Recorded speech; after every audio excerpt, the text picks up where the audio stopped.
But it's cool. I talked. He called me back. Did you see him? I didn't see him. He texted me that.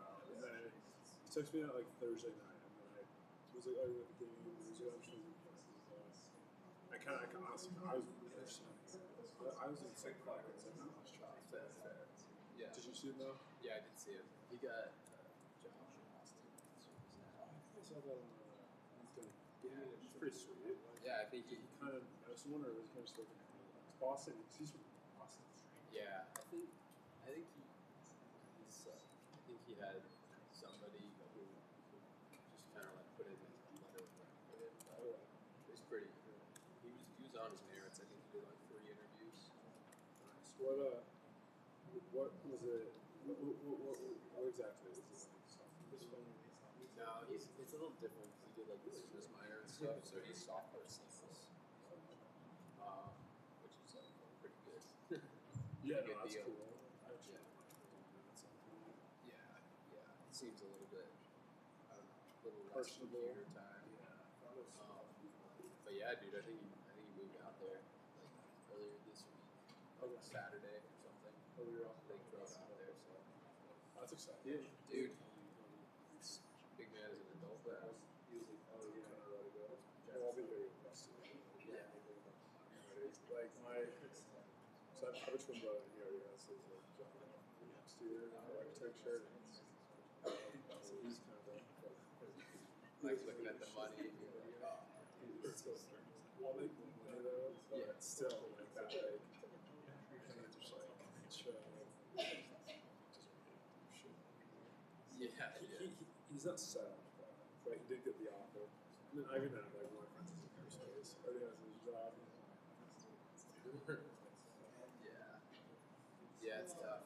It's tough when you're working like I don't know. You can have all these people from all the classes and stuff, but you end up working 60 hours. So like what you're doing, like you see like your friends making money and they're working like 40 hours. Overtime. Yeah, exactly. Soon enough, anyway. So. All right, good afternoon. Let's get started.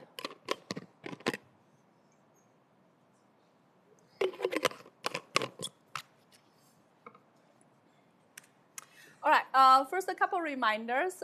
So one, our department has asked us to remind all international students. So if you're on F1 visa, and if you're signed up for the in-person course section, know that you are expected to be attending class in person.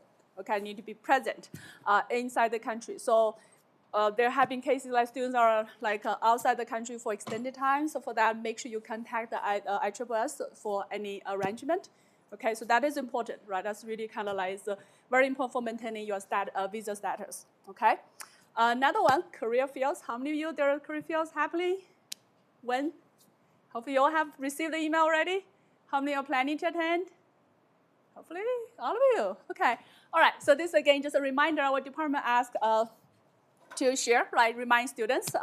So if you haven't done so already, check your email. You should have received email information regarding actually a few career fields are happening soon. Okay, I think of 2 this week, another one next week, if I remember correctly. So those are ones definitely very relevant. One thing is that it's open to all. Like say, okay, either say, oh, I'm not on the job market yet, right? Or you're just looking for internship. Just know that like those jobs can be like part-time, full-time internships, and even if you're not looking for any jobs at all, like just go there, just see what kind of jobs are like available, and just talk to people. That's just a good practice. Okay. Handshake. How many of you have updated your handshake profiles? Hopefully some. Okay. If you haven't done so, take a look. Again, it's a good way to kind of like really like promote your work, right? So like kind of like update your profile, highlight things that you have done. So that again is a way for your potential like employers to see like the relevant fit. Career services, that's also another thing. Like this is actually very good resources. So that you just make sure you go there. I think they have one-on-one session. They also have workshops. So all kinds of information you can leverage. Okay. So that's more about the general. Okay, what's happening on campus. And the next one, that's a reminder announcement about our course. So we did the project proposals last week, right? We had a lot of meetings. Hopefully, like we're now or like in a project we're making progress with what we're planning to do for the course, okay? So there are 3 items, right, that were due last Friday, okay? Just make sure one of your team members have done it, okay? We only need this like submission like for each team. So don't worry if you say, oh, my team member submitted, I don't get a grade on my Canvas gradebook. That's fine. We are monitoring the teams, and we will be actually assigning individuals of grades, of course, by the end of the semester when we have all the projects finished, okay? In the meantime, just make sure every team, at least one of your team members have submit those items, okay? Project announcement, your like proposal slides, and also your actual proposal report, okay? All right, if you have any, of course, questions or missing items, let us know soon. But if you're still missing any of the submission, do it as soon as possible, right? We have said that this is just proposal, right? You don't need to spell out everything. It will be like refined, developed, expanded when we get to the checkpoint and get to the final project report, right? So don't worry about having other things in place, right? We don't expect you to have everything like in the place, but just make sure you submit those items, and then we'll continue, right, develop your projects throughout the semester, okay? Homework grading, we have 2 homeworks graded already, okay? The grades are posted in Canvas, okay? Please take a moment to check, okay? Some of you have already done that, okay? So the main things are like, if there are issues, let us know soon. Talk to our TAs, they will be handling the questions, okay? And then like we have 3 more homework assignments. So I have midterm exam, and then we get to project. So things will be busy later on, right? So make sure you check sooner rather than later, okay? So if you come to me to the very end of the semester and you need some way to make up the exam or the homework, that'll be much harder, okay? So if there are issues, let's identify those and discuss that and address those sooner, okay? So those are main items. Make sure you submit the proposal submissions and then also homework grading, okay? We are going to have our 3rd homework out this Thursday, so just as usual, Thursday out before class, and then you have another week to finish the homework. All right, any questions regarding the proposal or the homework? Homework 2, 1 and 2 so far. Good? All right. Okay. Let's continue, okay? So I want to just say a little bit more in terms of the project proposals, okay? Once, of course, yeah, we're done, right? Many teams say, okay, we're done. Like, I'll see you in, like, we have another 6 weeks before we get to the checkpoint, okay? But what do we do, right, within 6 weeks? So we say, oh, yeah, we'll be busy with other homeworks and midterm exam, true, but there are a few things, right? I want to just remind the team and just continue working on, okay? So besides your own project, if you have time to check out the project announcement, I hope you have seen like what your classmates are working on, okay? And there are actually a lot of interesting ideas, right? That's actually one thing particularly like every year, is that every year we do the cross projects, and every year I learn new things from my students, right? Because always there are like new ideas, new knowledge, new data, new projects, right? So that's why it makes it interesting, right? Data mining is interesting because you get to work on something that is of interest to you, and you hopefully finding something useful, okay? So as you kind of like continue to refine your project and making progress, right? Those are a few things just to consider. One is definitely think about subtasks. I think we have been providing feedback to all the teams, right? You say either like say you can expand on certain tasks, or like maybe prioritizing things, or come up with a longer list, right? And so you have more to work with, and later on you can make adjustments, right? So at this stage, definitely like just try to think about the subtask by looking at the whole pipeline. Okay, so like some teams actually have very good discussion about like how you're going to get the data, how you're going to prepare the data, right? Do some cleaning, and also some of the kind of like exploratory data analysis. Those are all actually very useful, right? So just try to think about what you can do before you jump into the model building piece.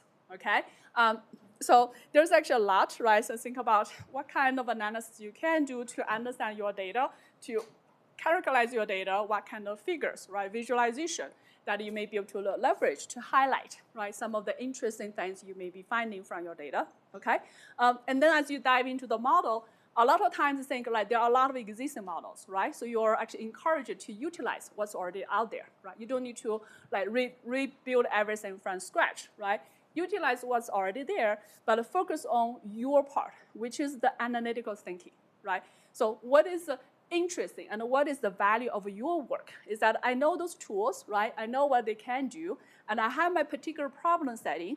I'm utilizing, right, those capabilities to answer questions from my side, okay? So this analytical thinking is really about like go through the whole process of your project, right? What are you doing, right? How are you going to do it, right? Why are you doing it this way, okay? So that's the reasoning. Okay, so as you're looking at your data, right, as you figure out how you want to manage your data or how you organize your data or how you want to like do this analysis and then be able to interpret, right, what you're finding, find that particular like visual plot. That's all the things, right? Always show, like, okay, we asked this question, we did this, right? And this is what we get, and this is how we are learning, how we interpret that, okay? So just keep all this in mind as you're like just working on the different pieces of your project, okay? And then there's like, I have listed quite a few things, right? Of course, you don't need to cover all of that, but all those things are basically the reasoning we would like to see, right? Because all the projects are different, so we're not using, like, say, one metric or a set of metrics to compare all the projects, but rather we want to see, like, throughout your project, okay, your reasoning about your process and what you're learning from it, okay? All right, so roughly schedule, right? We did the proposal last week. That was week 5. Okay, we're starting week 6. We have our checkpoint, which is in week 11. Okay, so roughly 6 weeks, right? But this week, like I said, we still have homework, so we have a midterm exam. You probably have other coursework, right, with other assignments, right? So just keep that all in mind. But what we want you to keep doing is that, one, if you haven't done so already, get your data. Okay, I think I said that to probably all the teams, right? Make sure you get your data soon, okay? And take a look, not just I have a data set, but start looking inside your data set, because sometimes you need a deeper understanding to then like figure out whether you have what you need for your project. And you may have to adjust your project, right, based on what kind of data you have, what kind of data you can or cannot get, okay? So in the meantime, right, do that, and then we'll be talking more about the techniques, right? We're still in the like core techniques section. So as you learn more about that, you can think about how some of those techniques may be applicable to your project, right? So you can further develop your ideas, okay? And start just playing with it, right? And then week 16, that's the last week of class, right? That's when we finish, okay? So as you can see, right, we have some time, right? Roughly 10 weeks, okay? But 10 weeks go by quickly. Sorry, that's probably true for like other semesters, right? But just keep that in mind, right? Don't put your project aside and then come back when we need to do the checkpoint, right? That may be too late, okay? And we do have office hours, and that's also where like we welcome, just like drop by, you want to just discuss your ideas, some of the progress, some of the challenges, right? That's how we can provide some feedback and be helpful, all right? Okay, so just keep that going, all right? Teamwork. Okay, so by now, hopefully, right, if you're in a group, right, hopefully you get a good sense of how your team is functioning, okay? We have mentioned this, I emphasize this quite a bit, right, because effective communication, coordination, everybody contributing, that is very important, right, for a team to be successful and actually for the work to be enjoyable, right? If you spend all your effort trying to get your team member to respond, that's probably not a very good, like, mechanism. So if there are issues, try to address soon, and if it's really challenging, please talk to me, right? So we'll figure out ways to handle it, okay? But ultimately, it's about everybody, right? If you're in a team, just be considerate of your team members, right? Be able to coordinate, do your work, like communicate whatever, like challenges or whatever, so you can be on the same page and be a valuable member of the team, okay? With that, yeah, I also mentioned the individual contribution. As I said, like the project, right, are working on teams. I hope that actually by working on team, you can leverage, right, the team effort, expertise, and there's actually really more interest and actually more ideas coming out from team. But individually, right, you still need to make sure you have your contribution, okay? The final grading for the project, right, is actually assigned individually. So we look at the group project as a whole to look at what the group has accomplished, but also we'll be looking at your report. We'll be asking in your report specifically, right, which team member did what, okay? So you want to make sure you have something, right, you can claim, right, in your final report. Okay, so it's like how you contributed to the project. Okay, so make sure, right, you can claim your contribution, and that is what will be considered when we assign the individual scores. Okay, that's basically what I want to say about the project, and I hope you enjoy, you like the idea of your project, and I really want you to have fun, right? We want you to learn, of course, using data mining, but applying it to some interesting project. Okay, I think I said this to almost all the teams, right? Many of the projects are so interesting. I'm curious about what you would find out. Okay, so I look forward to hearing more about your projects. Any questions? Very good. All right. Okay, let's continue. All right. So trying to refresh our mind a little bit, right? This was more than a week before when we were talking about frequent patterns. Okay, so this is chapter 4, right? This is the starting chapter when we say talking about some of the core methods. Okay, so you did all the prep, early analysis. Now your data is ready for your particular project, right? We can start by asking this question about what kind of patterns is frequent in your data set. Okay, so we talk about how you can use a priori algorithm that is for finding frequent item sets. Okay, things that occur, right, frequently together.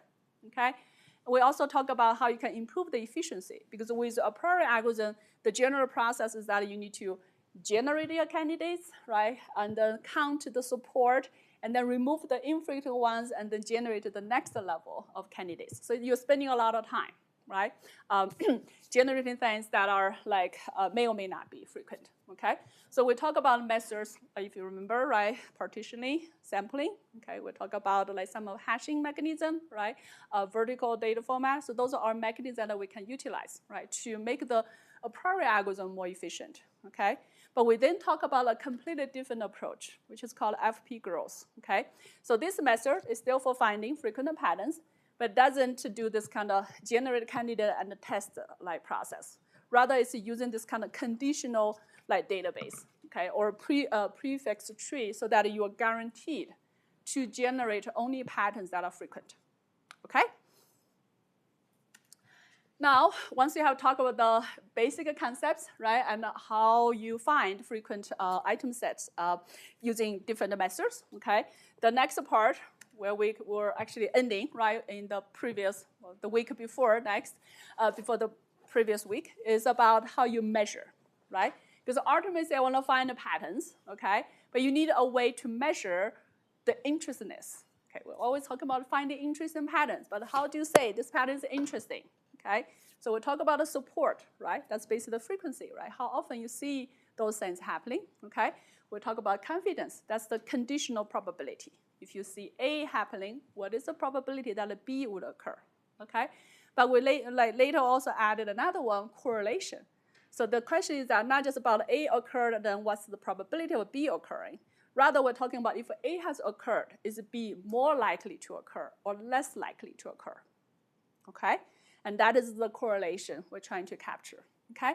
So you remember with earlier discussion, so lift is a metric that can be used to quickly identify whether there's any correlation, whether it's positive or negative, right? So basically it's calculating the, I don't have the laser pointer today.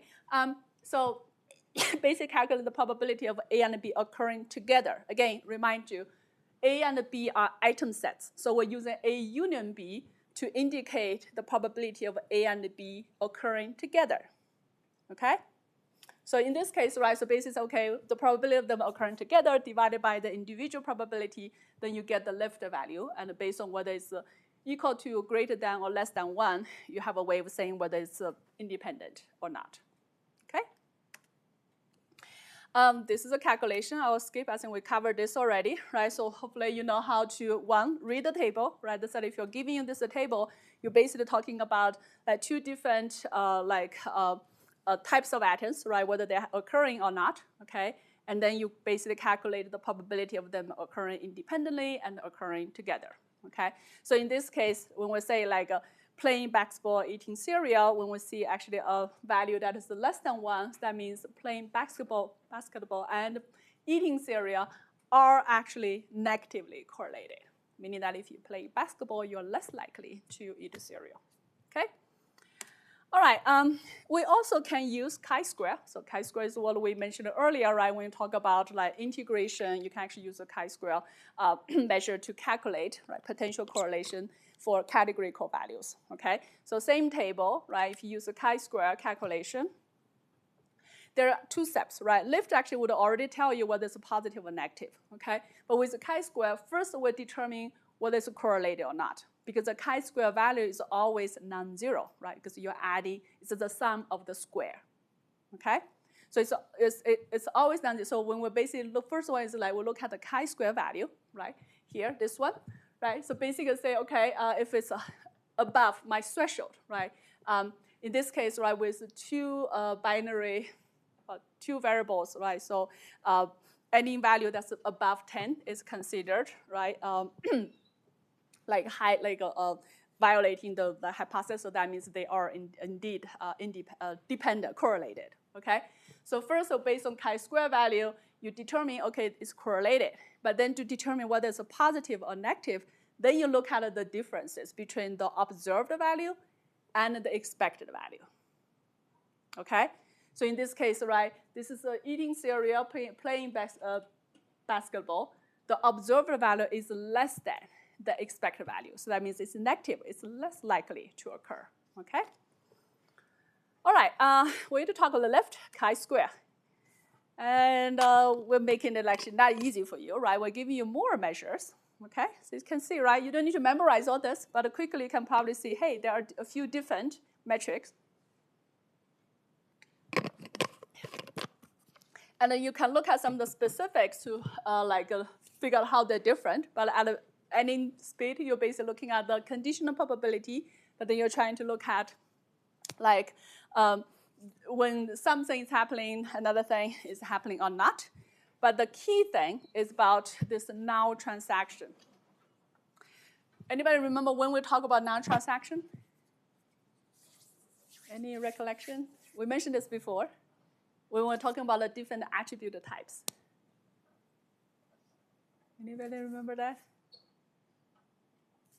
Binary attributes. So when you look at a binary yes or no, we're talking about whether it's symmetric or asymmetric. Anybody remember that? So symmetric means that they have equal probability of happening, right? Asymmetric means that it's like a skewed, like one thing is more likely, like either it's more likely to be 1 or more likely to be 0, okay? So this applies to the scenario we say like if you're like buying like some items, right, from like Amazon, right? As I said, Amazon has millions of items, right? So there's a much higher probability of something not being purchased compared to something that's being purchased by any customer, okay? So this now transaction is basically the scenario when none happened, like nothing, like was purchased, okay? So in this case, right, milk and I think it's milk and cereal, right? So that means milk was not bought, cereal was not bought, okay? And that is usually the norm, and that can be dominating. So for some metrics, okay, they consider those now transaction, okay? As a result, they will be skewed by the number of now transactions, okay? So if you look at this column, this one, right? You can see, right, if you have 100,000 and the easily dominating those 1,000 or 100 numbers, then you would get a very small value, okay? And that could really skew your calculation, okay? So as a result, right, depending on your application scenarios, okay, so if you don't care about the now transaction and you care more about things that actually have been purchased, right? So for example, if you look at like two customers, you look at how things are like they have purchased, so you care more about things that have been purchased by at least one of the customers rather than the millions of things that none of them purchased. Make sense? So you just want to be able to determine for your usage scenario whether you want to consider the now transactions or not, okay? And once you decide that, and then you can decide, like, say, which metrics you can use, okay? Lift and chi-square, they are now variant, meaning that they consider the now transactions, okay? Because if we quickly go back to the previous calculation, right? Because with this one, you will see that with the chi-square, we consider all the 4 possible combinations, right? So the not like eating cereal and not playing basketball, that 250 is considered in the calculation of the chi-square value, okay? As a result, it is null variant, meaning that it may be skewed by the null transactions, okay? And now if you look at some of the other ones, okay, so let's pick like cosine. Well, cosine may be a little bit too complicated, but it's okay. So here, okay. So if you look at the cosine calculations, okay, so it's basically looking at the probability of A union B and then A and B independently. So it doesn't consider the scenario that neither A or B occurred, okay? So as a result, cosine calculation, this measure is non-invariant, okay? So I have the table there, and with the like some example like scenarios. So if you're like interested, you can do the calculation and check right with the calculated values. Okay, but the high level to show is that whether the null transaction number of null transactions is impacting the value you calculate or not. Okay. So without that, of course, the question that okay, how do I choose one, right? Because ultimately it's about the balance or imbalance. Okay. So if you have A and B, right, they're occurring, and you're interested about the relationship or the potential correlation between A and B, for a meaningful comparison, right, you want to look at this imbalance ratio. It's just to say, okay, whether they have some kind of rough, kind of like they're comparable to some extent, okay? Because if they're so different, if you're using your calculation, it wouldn't be that meaningful, okay? So what we're trying to look at is really whether A and B are somehow kind of in the ballpark area, okay, in terms of like a probability of it happening or the support of them being purchased, okay? Now, we have talked about chapter 4, okay? Basically, that was the basic methods, right? The basic concepts, the general methods for finding frequent patterns. And now we're going to look at the next chapter, okay? This is about advanced methods, okay? So if you have been checking out the table of content of our textbook, right? This is how the next few chapters are being structured, okay? So first chapter, right, start with some of the basic concepts. Next chapter is advanced methods on that particular topic, okay? And then you do that for frequent pattern mining. Later on, we're going to talk about like classification. We'll be talking about clustering. So all those like chapters are like organized this way, okay? So for this course, of course, like I want you to make sure you understand the basic concepts, right, in the like chapter 4, right? And then when we talk about advanced methods, the textbook has a lot more details and a lot of information, okay? We're not going to cover all of that, but I want you to like follow the slides and understanding some of the high-level ideas when we reason about different approaches, okay? All right, so chapter 5 has quite a few things, okay? So it's trying to talk about some of the aspects, okay, about pattern mining, okay? Starting with different types of patterns, okay? So earlier we say, okay, frequent item sets, we just want to find the things that are frequent, right? But still, there are different ways to look at your problem, okay? Multi-level, multi-dimensional, quantitative, high-dimensional, real patterns, and negative patterns, okay? So let's look at some of those in a little bit more detail, okay? First one is about multi-level associations, okay? Why do we care, okay? This is just related to the natural thing that items are being organized, okay?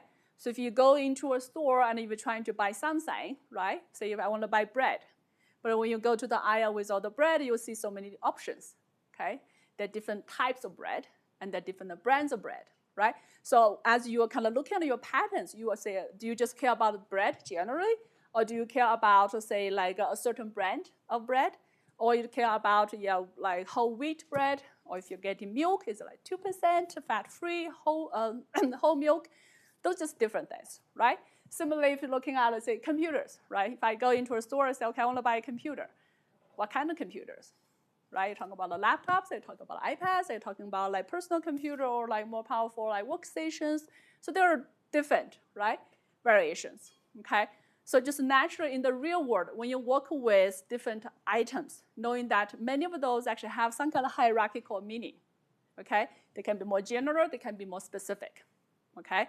Now the question to you is that if you're looking for frequent patterns, right? What kind of frequent pattern is important, right? You say, okay, is it sufficient? Just tell me a frequent pattern. I say any computers. But there may be something that's particularly, if it's interesting, that I say, oh, if you look at this type of laptops, right? So some patterns may be interesting at a certain level, but not at the other levels, okay? So that's why when you are trying to find your associations, right? Just knowing that there may be different granularities you may be working with. Now the question is that to find frequent patterns, we'll be using this threshold, right? Mean support or minimal support values. You say, okay, it has to be frequent enough for that pattern to be considered interesting. Okay, so question number 1. If you have a more general item and a more specific item, which one will have a higher support? The general one or the specific one? General one, right? Because the general, that means that it has more coverage, right? And then when you become more specific, you have a smaller subset. It cannot be more than that. It may be, if everything is the same, then you'll have the same support. But typically, the specific item would have smaller support value, okay? Now, if you want to find things that have different granularities, apparently you need to do something with your support threshold, right? I can use my uniform support. That means I don't change it. I just pick one threshold, and that is what I work with. You can do it, okay? Just knowing that with that, you're finding things that are above that threshold, and you may be missing out something that's a little bit more specific, right? Or you can do level reduced support. That's basically the idea is that if you have finer granularities, then you may adjust your minimal support, and then you may use a lower support, knowing that now you're working with some more specific items, okay? And then sometimes you say, okay, I'll just pick the lowest minimal support, because that is how I can guarantee I find all the things are of interest, right? And I can use this what we call shared multi-level mining, meaning that even though I'm trying to look for things that may be of different granularities, but since I pick the lowest minimal support, I will find them anyway. But what's the potential downside of doing this? Lower threshold means what? Lower threshold means you find more patterns, right? Takes more time to find those patterns. And some of those patterns may not be interesting, right? So again, it's a trade-off, right? It's about how much work you want to do in order to get those things that are potentially of interest to you, okay? So here, just one way to illustrate, right? If you look at, right, this is using milk, right? You say, okay, apparently the milk is a higher granularity, so coarser granularity, okay? So that's one level. If you want to go down, you can say 2% of milk, skim milk, or certain brands of milk, right? So you go down another level, okay? Uniform support, same, minimal support threshold. Reduce the support, you can maybe adjust it, right? Knowing that if I go to a more specific level, I may use a lower threshold, okay? So depending on your process, either say, okay, I pick a threshold, and then see what I get, right? And then you can make adjustment, okay? So that's why, from that sense, people actually usually start with the higher threshold, because the higher threshold meaning that you don't get that many, right? But you will still get some of the major ones and see whether that is interesting. If you find something that's interesting and you want to dive deeper, then you may be able to adjust your threshold and maybe even focus on the subset, right? So that way, that's why I say data mining is an interactive process, iterative process, because we don't know upfront what kind of patterns is in your data set, right? So you need to play with it. You use those kind of parameters to make adjustments so you can actually refine your process. You can zoom into things that are more interesting, okay? Now, there's another aspect.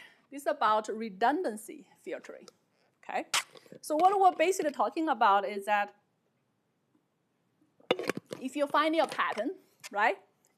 This pattern may be redundant to another one. So meaning that you learn kind of similar things, okay? It doesn't add new knowledge to what you're learning. Okay, let's look at an example there, okay?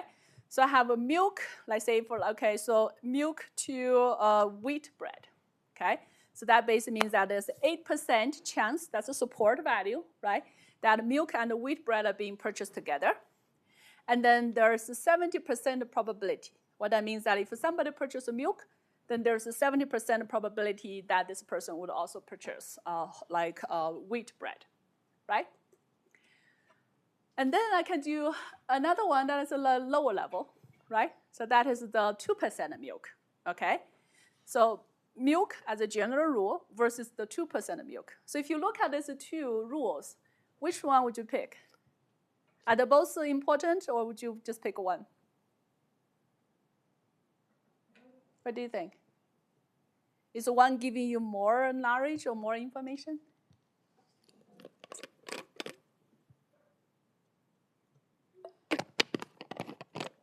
Yes? Just pick like regular milk. Right, so in this case, regular milk makes sense because as you can see, right, they have similar confidence. So that means 70% versus 70%, right, 72, okay? So they're similar. And the fact that roughly, right, 2% of milk is about like a quarter of all the types of milk being purchased. So if you take your 8% support for all the milk, then you naturally get this kind of 2% support for the, I should use a different term. Like so 2% for the 2% of milk, okay? So that means you have a bit of redundancy. This ancestor rule is kind of giving you, right, the information for the more refined, more specific association rule in this case, okay? So because ultimately, what you want to find is you want to find all the interesting patterns, right? And you want those interesting patterns to be reasonably, unique in their own ways, right? If it's just a repeat of all the different things, that's it's too much things to pay attention to, and that's not particularly adding new knowledge to you. Okay, the next one is also interesting, okay? Remember when we use the support, we're basically saying that, okay, you need it to be frequent enough, right? So you're buying books, you're buying your grocery, you're buying some kind of gadgets. So those are probably common, and you care about some of the kind of high support, meaning that you see them being purchased frequent enough. However, some items are just not frequently bought, right? Here, diamond, watch, or some kind of expensive like a watch versus bread and milk, right? So you probably naturally have some way saying, yeah, I expect those items to be rarely bought, but they're still important, right? If they have certain support, okay? So that's the general idea, say the items in your store are not equal. You have some way of saying, okay, this actually connects to the domain knowledge, right? Or what do you care about, okay? So you can actually adjust the minimal support threshold based on individual or group-based grouping, meaning that those items have certain characteristics, and I'm using some threshold for this. The other items, they're different, right? I want to use maybe another type of threshold for them, okay? So all this, right, as I say, they build upon the basic approach for finding frequent patterns. But just with this a simple metric, right, threshold, right, you can actually play a lot given your particular settings. Now we talk about multi-level. Okay, let's make this a little bit more complicated. This is about the dimensions. Okay, so earlier we would just say purchase, right? So then the information is really about this item being purchased or not. Okay, that's a single dimension. Okay, in the real world, you can easily add a lot more, okay? Because when you look at it, say just the purchases of your customers, yes, I care about what they have purchased, right? But you may add something new, more about customers. How often they have purchased stuff from your store, right? Or if you get some kind of club membership, you probably have other information about their home address, or even, I don't know, sometimes you can even get information about the annual income, right? So you can actually add more information as you're building up, right, your pattern mining process, and you leverage that, okay? So that basically gives you more information, more dimensions you can work with, okay? So of course, like using our general design, you can still just expand the design and say, okay, now I'm working with multiple dimensions, but I'm still looking for the co-occurrence, right, using my minimal support threshold. But there's more you can do. Like you can see in this case, you can even be more specific, right? Say like, I think there's something about the age group, right? Or I think there's something related to the occupation, right? So those are kind of information you can specify, and you can focus on patterns, right, that contain those dimensions, okay? Now, further, okay? This again connects to our earlier discussion about attributes and attribute types, okay? We'll talk about categorical values versus like quantitative values, right? Categorical values, right? It basically says, okay, you have a finite number of values, okay? They're roughly independent. Sometimes you may have order, but that's about it, right? While with like quantitative values, okay, some of my example here, right? So it's numerical, right? It can be infinite, okay? So now you're looking for frequent pattern, right? This is a natural thing, right? If you have categorical values, you can easily count, right? Say how many times this particular book has been purchased, okay? But when you look at, say, like annual income, or like say the traffic volume on a particular section on a particular day, right? You're looking at the numbers, okay? So category value is easier. We just count the support, how many times I have seen it. But with like quantitative values, the values can be all unique. Now you're actually talking about like their similarity, right? Because like say 1,000.1 versus 1,002. Is that close enough? But they're unique values, right? If you just do your basic like frequent pattern mining, those are unique values. They will not give you the frequent pattern you're looking for, right? So we need to do something special with the quantitative attributes. We mentioned this before. And then the main thing, discretization, right? So you take a numerical like distribution, and then you're trying to put them into buckets.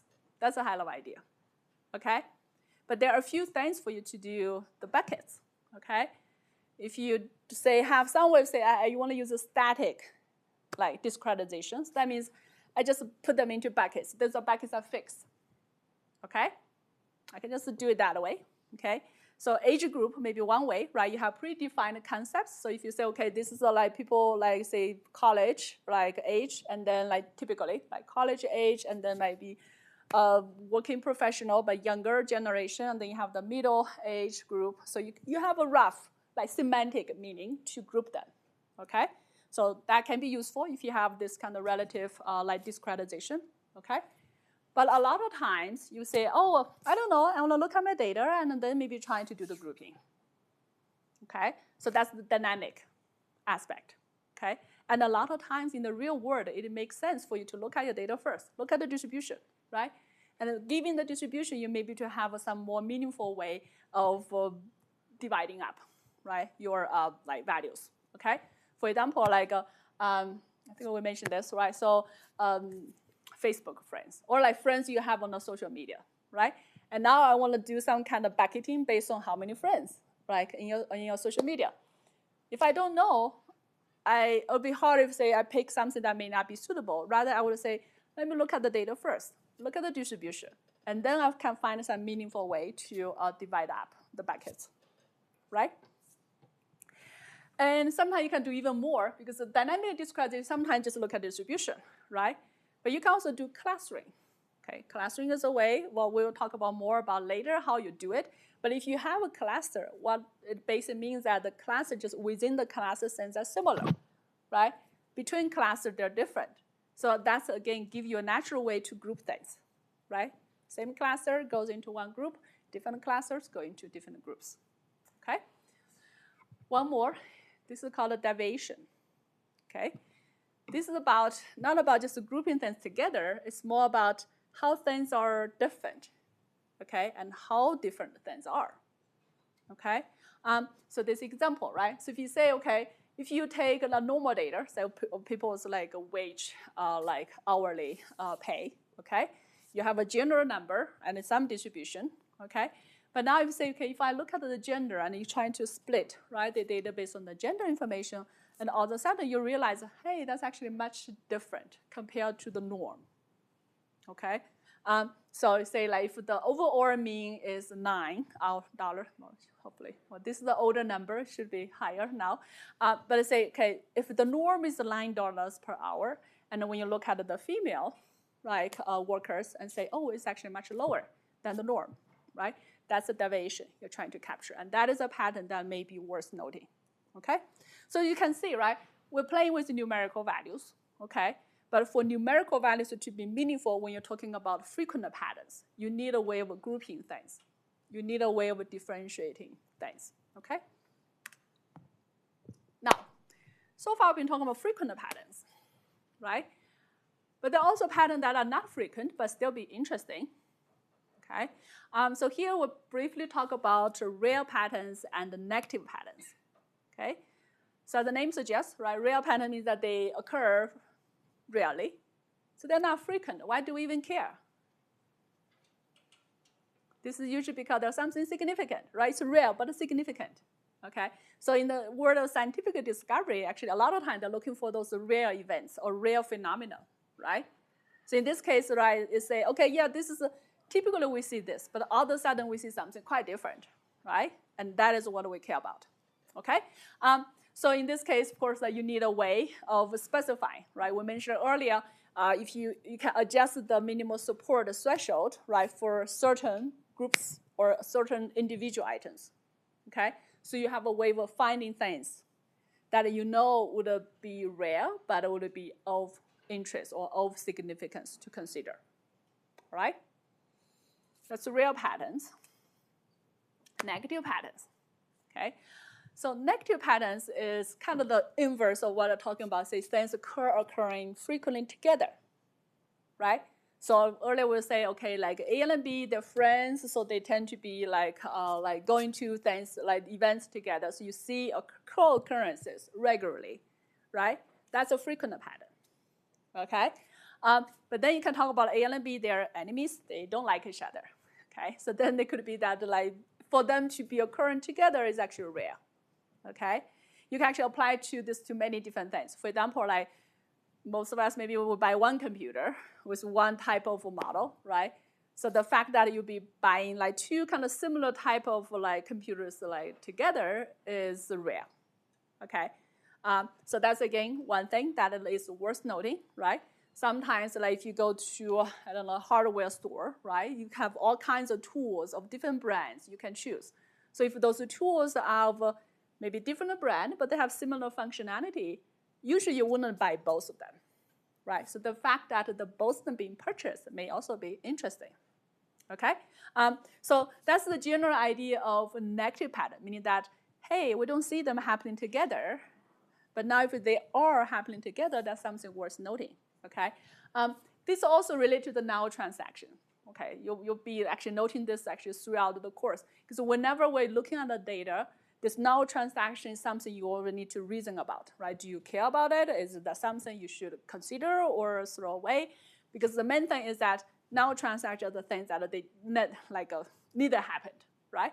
If you're caring about A and B occurring together, then do you care about neither A or B occurred? Okay, do that reasoning. Decide whether you need to handle, right, the now transaction or not, okay? So there's like one specific definition. You don't need to memorize it, but the general idea is that, okay, A is frequent, right? B is frequent, they're generally frequent, but A and B together is infrequent, and that is how you can find, right, the negative patterns, okay?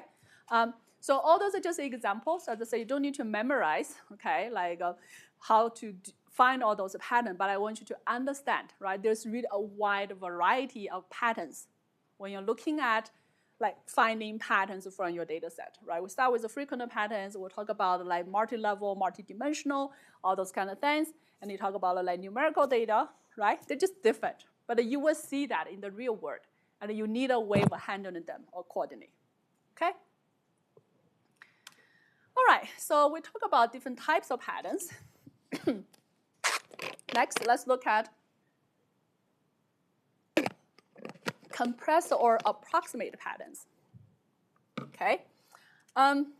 high-level thing. If you remember what we were talking about earlier about closed pattern, max pattern, okay? We said that, okay, if you want to look at all the possible combinations, right? If you have 100 items, you're basically talking about 2 to the power of 100 possibilities, right? So even if many of those are frequent, I don't care about all of them, right? It's about which ones are more important and more meaningful, okay? So if you look at my example, it's a short table, okay? If we look at that, right? So P1, P2, P3, so those are basically different patterns, okay? So basically talking about those items occurring frequently together, okay? So if you look at like closed pattern meaning that you're looking at the largest, right, superset with the same support value, okay? So typically, when you look at a closed pattern, yes, it actually can reduce the number of patterns significantly, but because you consider the individual support values, you are still maintaining quite a few of those. So in our case, with my table, I would actually have all 5 patterns being selected because they are all frequent, they are the like superset, but also they have very different support values, right? So in this case, you can see, right, actually the closed pattern put too much emphasis, right, on the on the exact support value. And sometimes we don't care. We say like, as long as they're sufficient, significant, we don't care about the individual detailed support value. Okay. Then you can look at the max pattern, right? Max pattern is a frequent. That's it. I don't care about the exact support value. Okay. So in this case, if you look at the max pattern, you would find only P3. P3 is good, right? But now you're missing some information. So that means maybe too generic, right?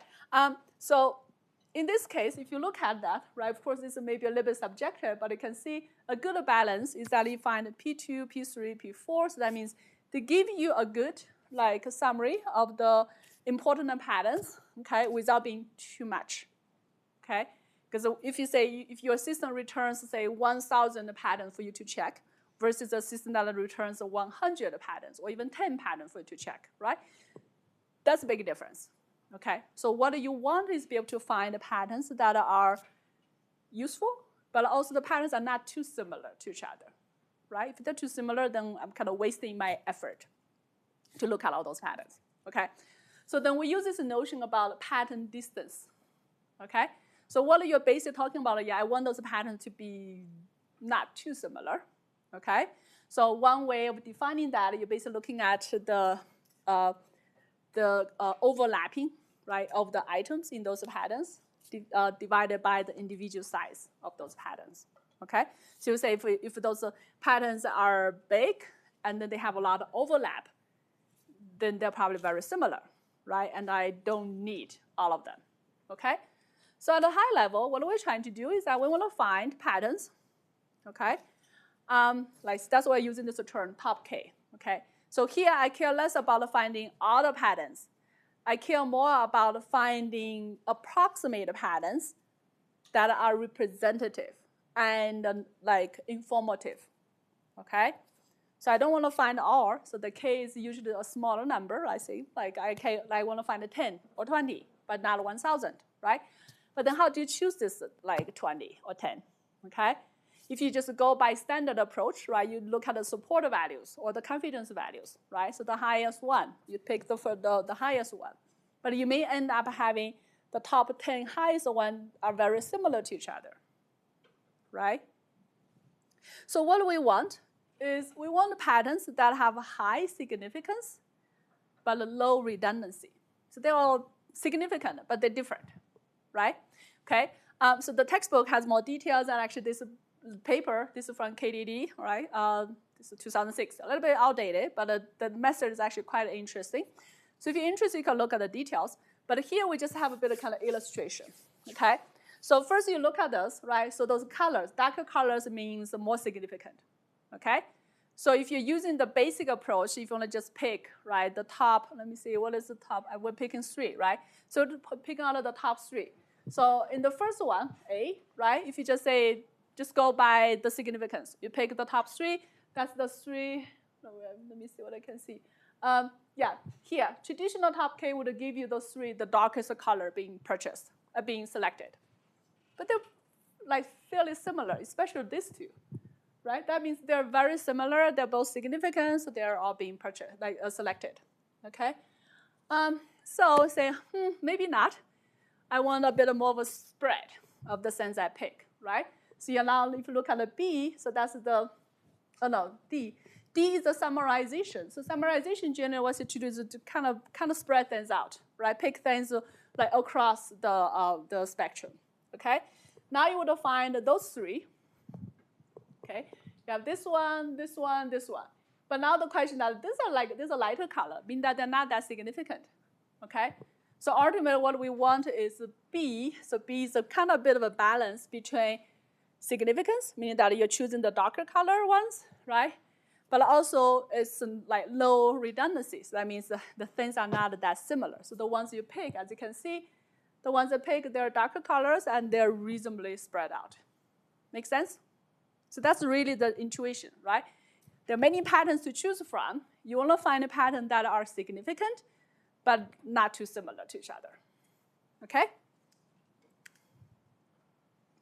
All right, more constraint-based, okay? What do you mean by constraint-based pattern mining? Okay, so at a high level, if you just say like you set up your, like you put in your data set, you pick a method for finding frequent pattern, the method will just run and find all the pattern that satisfy your constraints, right? We're using constraints already, right? We say our minimal support value, the confidence value, correlations, so those are things you can already use, right? To kind of set the bar, right, for what patterns. But there are a few other different ones, okay? So starting point is that, okay, we don't want to be looking at all the patterns, right? I can do that automatically, but it's just not feasible for me to look at the patterns and actually interpret them, right? So instead, we're trying to kind of like play with the data set. That's why it's exploratory, right? We don't know upfront what kind of data we have, but we want to kind of interact with the process and then be able to like zoom into the ones that are more interesting, okay? So naturally, we want to be able to add constraints, okay? So that's why you say constraint mining. Constraint mining is probably applicable or like true in all the data mining cases, meaning that you have some way of selecting, right, the constraints you can apply for your data mining process, okay? So this is beneficial, right? One, of course, from the user's point of view, yes, I want to be able to specify what I want, right? I want to specify what kind of things are of interest to me. I don't care about other ones. So usually you have some kind of domain knowledge or some specific information you can utilize for your problem setting, so you can zoom into the ones that are more important for you. Also, that gives us the system efficiency benefit, right? Because when you add constraints, it's actually a nice way for you to be able to, like, say, remove things, right? Ignore things. So that will make your overall process more efficient. Okay, so that's good. But then the question is, how do we add constraints? Okay, first one, this is called a meta rule guided mining. Okay, earlier when we talk about like different like dimensions, right? You could have age information, you have occupation, then you have like purchase of certain types of items, right? Those are the things you can specify, okay? So the general idea is that I want to have a meta rule. That's more like a template, okay?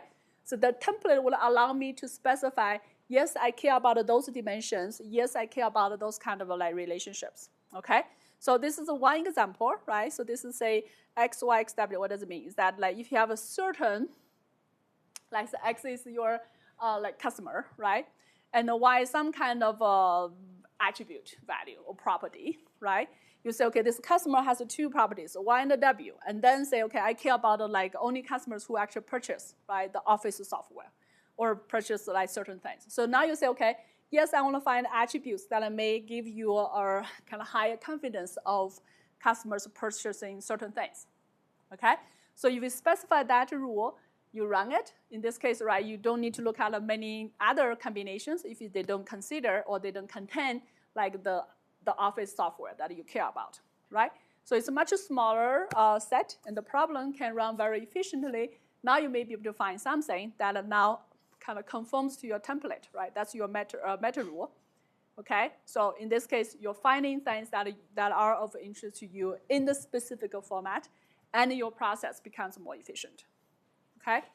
So to generalize, right, what do you basically say is that, okay, yeah, I need to specify, right? So what dimensions I consider on the left side and then what I consider on the right side, okay? So if you had A predicates, right, left and B predicates, so you're looking at the combinations. Because remember, to generate the association rule is about A is happening, B is happening, and then they're happening together, and now you look at the confidence or the conditional probability of giving A the likelihood of seeing B, right? So once you have that format, that's all you need, right? To then kind of plug in your data, plug in your pattern, right? Your template to focus on the ones that are of interest to you, all right? There are also other constraints we can utilize, okay? So we're going to talk about a few. There will be a few terms, okay? So the main idea is that like we're using that to do pooling, okay? Remember like the a priori algorithm is doing pooling, right? Because once I know the current item set wouldn't satisfy my property, I don't need to consider anymore, right? That's how you can process, can be more efficient, okay? So here, similarly, right? So first one is the anti-monotonicity, okay? The term basically says that if current item set violates, because it's anti, right? So like violates the constraint, and then any of its superset would violate the constraint. So I don't need to worry about it, okay? Let's look at some concrete examples, okay? First one, that's a summation, okay? So you have the item set S, right? Each of the item has their price values, okay? So as you add items to it, your price would be like added up, right? And the constraint will say that I only consider items sets where the combined price is at most 100, okay? So in this case, I said, yes, it is anti-monotonic. Why? So monotonic, so that means current S, right, violates. So if S violates this, this first constraint, that means the combined price within the item set S is already above 100, right? It's like whatever you put in your bucket, it's already like more than $100, okay? And now if you want to add a superset means you're adding more items in, okay? Assuming all the items have some price, some non-negative price, or actually have all positive price, okay? Whenever you put in like new stuff into your bucket, your total price would only increase. Make sense? Right? So that means once you're already above the threshold, right, violates that less than 100 rule constraint, anything you add would only make it even bigger. Make sense? If it's even bigger, that will violate anyway. Okay? So that's why it's called anti-monotonic. Okay?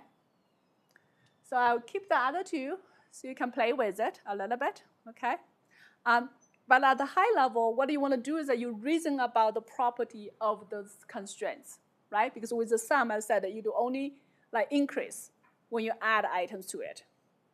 What about the range? Range means that it's the range of the min and the max, right? So with a range, if you add more items, will your range shrink? Yes or no? Like I already have some items. I have a range of the price, say between $10 and $50. Now I add another price. What will happen? Would this range be smaller? No, right? Because you already have 10, you already have 50 here. So if the new value is in between, then the range doesn't change. But if the new value is outside, either on the lower end or on the higher end, your range will expand, right? Okay, so that's the reason that you can use, because that's the property of the constraint that you can play with in order to reason about whether you would still satisfy or still violate, right, the property that you're trying to look at. Okay, so anti-monotonicity says if S violates, the superset would also violate. We have something that is the other side. Monotonicity, that says if S satisfies, meaning that, okay, I satisfy this constraint. Now will my superset satisfy this constraint or not? Okay? Now, using my early example, sum, I'm adding up the value, right? So if the current total price, okay, is less than 100, would my superset would still be less than 100? I'm adding things, right? Currently, let's say I put, let's say, 5 items in. The total is, say, like $90. Okay, so it's less than 100. As I add more items to it, would I be guaranteed to be still be within the $100 limit? No, right? I may go above 100. Okay, so in this case, if I switch the order, I flip, right? Instead of talking about less than 100, now I say at least 100. Okay, so in this case, when I know like my total price is already above 100, that means I satisfy, right? S satisfies this constraint. Now, if I add more stuff to it, it will be above 100 anyway. So it's guaranteed to satisfy with this updated rule. Okay, it's about at least 100. Okay, same thing, right? Look at the function, look at the order, and then see whether you can reason about the other two. Okay. One more, succinctness. This one's interesting. It basically says that you can enumerate all and only those sets that are guaranteed to satisfy the constraint. What does it mean? So in my early example, right, say I care about, say I'm trying to find customers who purchase, right, the Office software. And then I'm trying to reason about the properties, right? So in this case, I can basically enumerate, I can identify all the customers who have purchased Office software and only those. Because whatever I do, that rule, that pattern has to contain those customers. Does it make sense? If you're not in my set, this enumerated set I have, then I don't care, because you wouldn't be in my satisfy my constraints anyway. Okay. Or for example, if we're trying to form a team, right, to play, I don't know, soccer or football, and then the rule is that you must have like one undergraduate student from computer science. What do, right? Enumerate, because you know which students are undergrad who are in computer science. You can enumerate those students. And once you know those students, then you say, okay, any pattern that do not include, right, those like any of those students, I don't care. They wouldn't satisfy my constraint. That's the general idea. Okay? So succinctness, the high level thing is that you have a way of enumerating. You know which ones need to be in the set in order to be considered a valid pattern. Okay? So minimal value. Okay? So the first one, right, the minimal price is at least V. Oh, sorry, at most V, right? So that basically says I'm looking for something that, like, say, whatever purchase, you need to contain some kind of lower price items, like something that's below $10. Okay?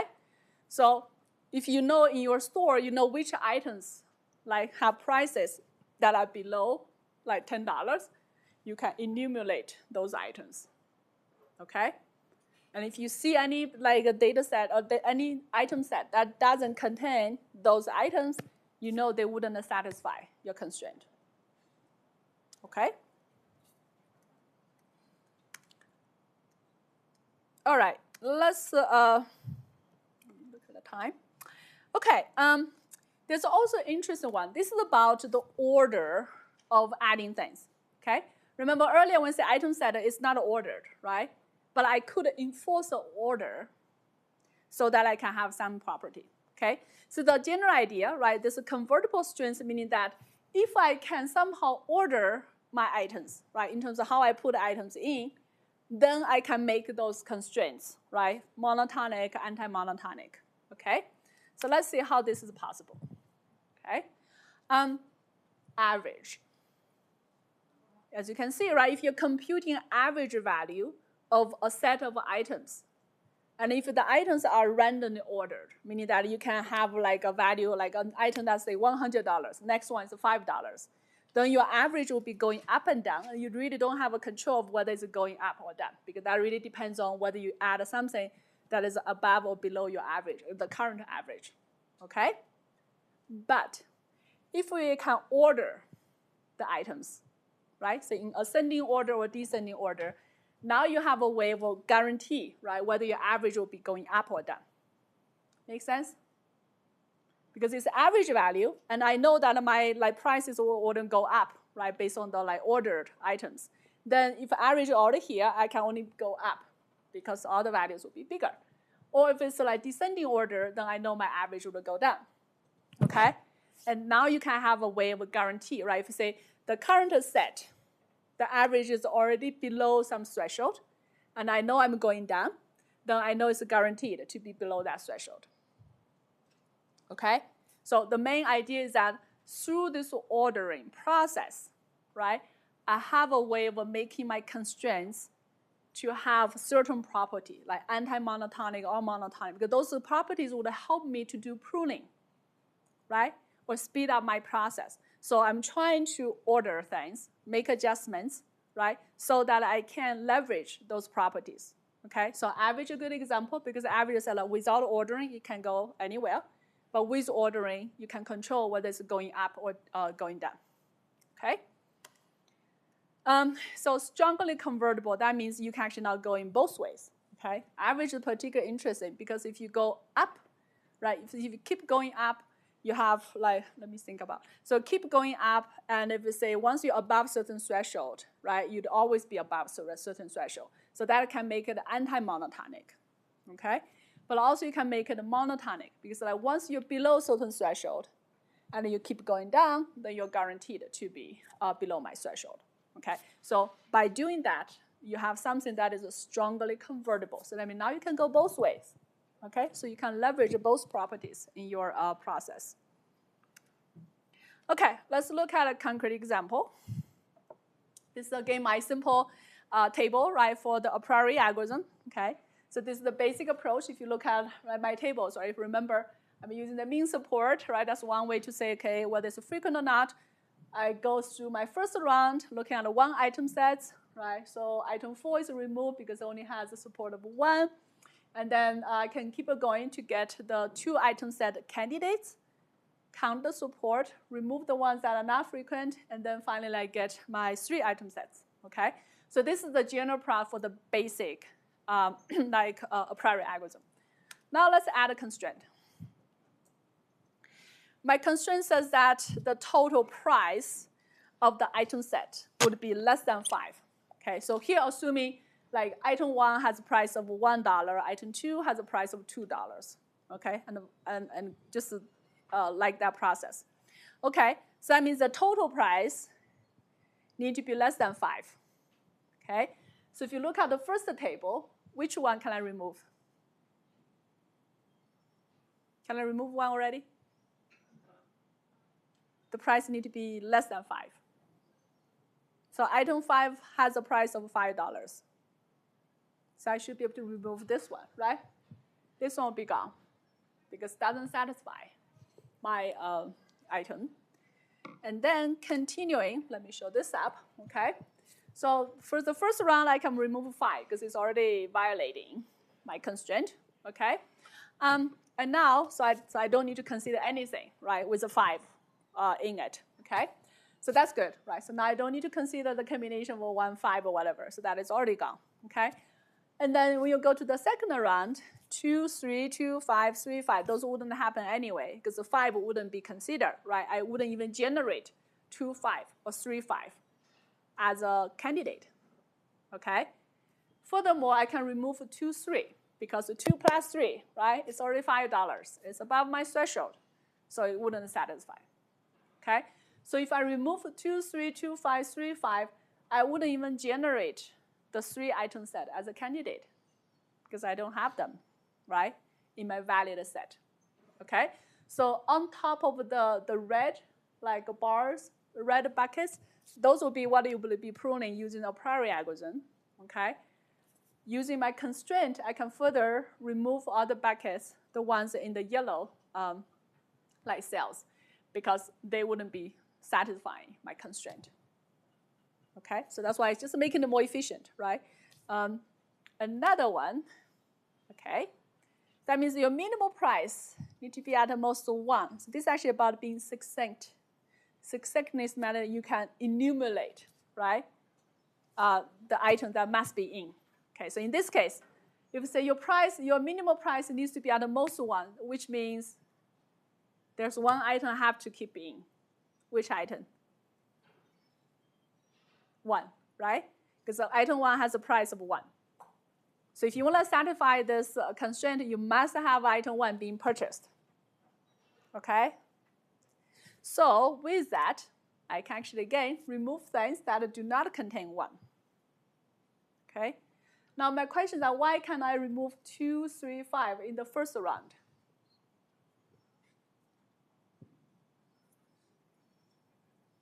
I say that you have to contain item 1. But in this case, 2, 3, and 5, in the first round, I cannot remove them yet because they can still be combined with 1 later, right?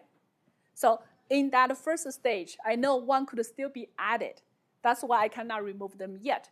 But once I get to the second round, when you have 2 and 3, because remember I'm using this ordering, right? So if you have 1 in it, you must have 1 before 2 and 3, okay? And that is when I know for sure that, okay, that would not give me a valid like item set because they will never contain item 1, which is required by this constraint. All right, almost there. Okay, so this is a classification just to give you, I know we're talking about quite a few terminology, okay? You don't need to memorize it, okay? But you need to understand the property and then be able to reason about those examples, okay? I think I have one more slide, yeah. So quickly, just to summarizing, why we care about those constraints, right? Because when you have those constraints, we can use it for pruning. And pruning is what we want because that can make our process more efficient. Because ultimately what I want to do is I want to find the patterns that are interesting, right? We want to find only the patterns that are interesting, okay? So if you can remove patterns early on, that is useful. Or you can remove the data early on, knowing that they would not contribute to what you're looking for. That's the benefit we're trying to get. Okay, that is all for today. Okay, so we'll continue on Thursday. Thank you.